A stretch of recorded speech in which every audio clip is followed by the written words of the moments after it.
What do people need to know about what's coming next? Because this might get people's attention. The WHO has now come out with this Plandemic preparation treaty. Is that the thing people should look at? No. No, as a matter of fact, when I was in the European Union, I had the opportunity to be approached by an individual who wanted to meet me in Brussels to hand me a black envelope. Inside the black envelope was a proposal from the United States Department of Defense for the readiness campaign for the next outbreak.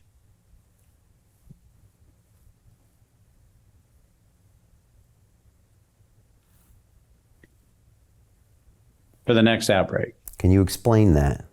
Yeah, that's kind of one of those things where you sit back and go, So we actually have a contract that is circulating in Europe from the United States Department of Defense, trying to identify European contractors to be partners in the next bio attack on humanity.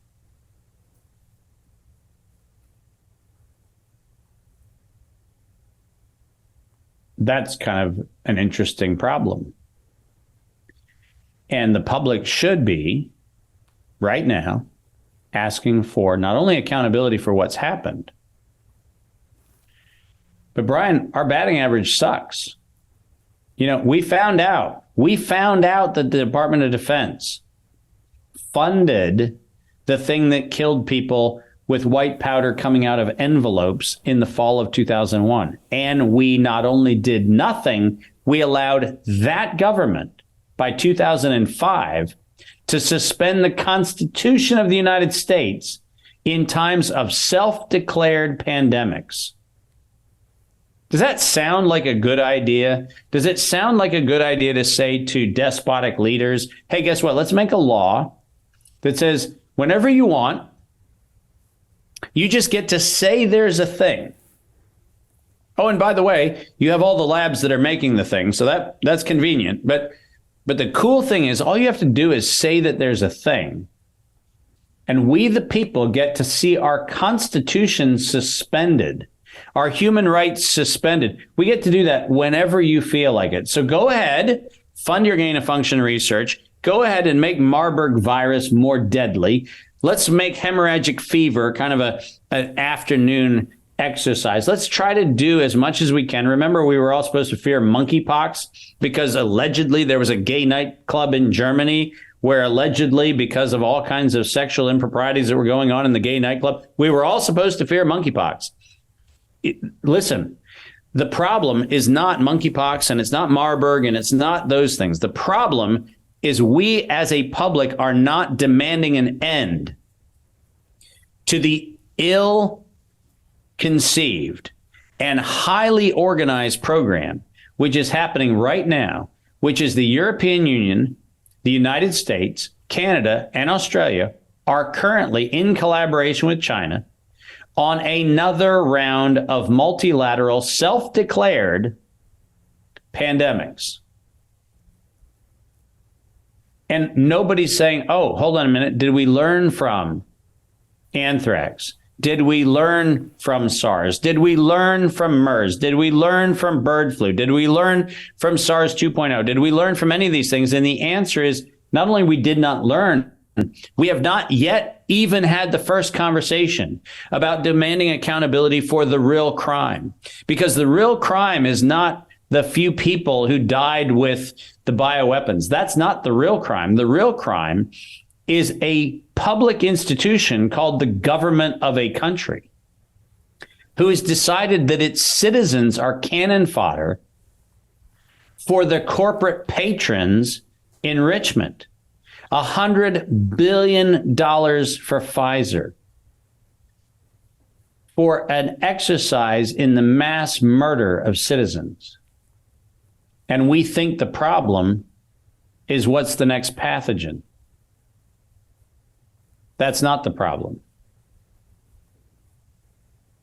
You know, when the Wall Street Journal published its nonsensical story about how pursuing their FOIA request and doing all their deep investigation, they found out that the Department of Defense was funding programs that I mentioned to you and to Mickey and to others 3 years ago. And Wall Street Journal suddenly has stumbled across the fact that they're still getting the story wrong.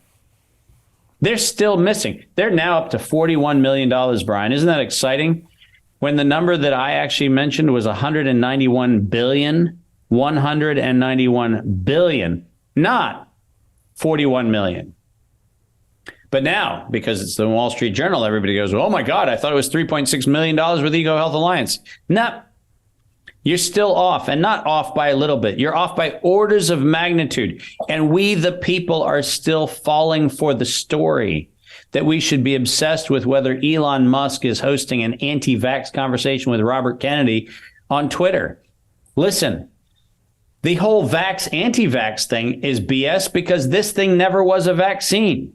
This was the administration of a weapon, and we're falling for this conversation of whether you're pro-vax or anti-vax. This is not a vaccine. This is, by the definition under 18 U.S. code, this is a biological weapon. And you know what I'm opposed to? Biological weapons. I'm not opposed to vaccine or not vaccine. I'm opposed to biological weapons. I'm opposed to the weaponization of nature. I'm opposed to those things. And we as a society are missing the learning point, because the learning point is this never was about pro or anti-vaccine. And Bobby Kennedy's conversations around that are still part of the problem. We should not be talking about the appropriateness or inappropriateness of vaccine safety. And by the way, there's a bunch to talk about that. And he's right to say it isn't a good thing and what we're doing isn't safe. I fully endorse his observations on the absence of safety. I think he's spot on there. But if you think that the COVID story was about vaccines, you are missing the plot. This is about a government that is actually killing its citizens for the private profit interests, which they've admitted to in their own words, in their own writing. And that's conversation which apparently is too esoteric for anybody except those vascularly occluded with bow ties to even figure out, right? So somewhere along the line, I need to loosen my tie and get a cool tie like yours so I can actually apparently muddle through the issues that are alleged the things I should be talking about. But my point is, if we in the US and the UK, just that alone, if we go back and say, hold on a second, the United States delivered a known pathogen to the United Kingdom in the 1960s. Somewhere in the UK and somewhere in the US, we the people ought to figure out a way to say, that's not okay on our watch. And there is accountability not for coronavirus. There's accountability for the weaponization of nature against the citizens of a country that we should care about. So Jim Rickards has just recorded a video that's not available to anyone in the public, and he's going to be talking about how this upcoming recession is going to be fast, it's going to be bloody, it's going to be nasty. But at the same time, he's going to show you how you can position yourself to profit from all of this chaos. Now, we've made this video only available to our viewers. Go to londonreal.tv/Jim. Watch that immediately. I can't say enough good things about Jim Rickards. He understands the global economic system better than any guest I've ever had on London Real. His predictions are almost uncannily true, and you can learn how to profit from his vision, from his expertise, and his understanding of economics. So go to londonreal.tv/Jim or click the link below. It's an excellent, excellent look on what's going to happen in the future and how you can position yourself to profit from that. Jim is one of the best in the business, one of my favorite guests on London Real, and he's very, very good at predicting the future and showing us all to profit from it. So click the link, and I hope you enjoy.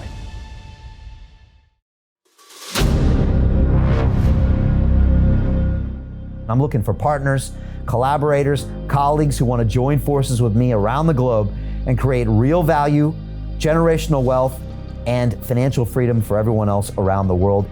Get involved in the cryptocurrency markets, get involved in the NFT markets. This is your moment. Life all comes down to a few moments. Don't let this pass.